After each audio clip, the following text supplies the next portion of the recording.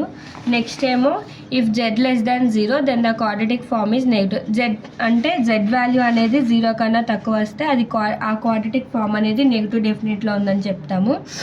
ఇక్కడ ఏంటంటే నెగటివ్స్లో వస్తే మ్యాక్సిమం అని రాస్తాం. So that's the function has maximum అని రాస్తాం. Next hence the maximum volume for cylinder tin. మనకి ఇక్కడ మ్యాక్సిమం వాల్యూ కనుక్కున్నప్పుడు x1 x2 కనుక్కున్నాం కాబట్టి సో లెంత్ అని చెప్పి x1 x2 వాల్యూస్ వేస్తాం. x1 value 2, x2 value 4.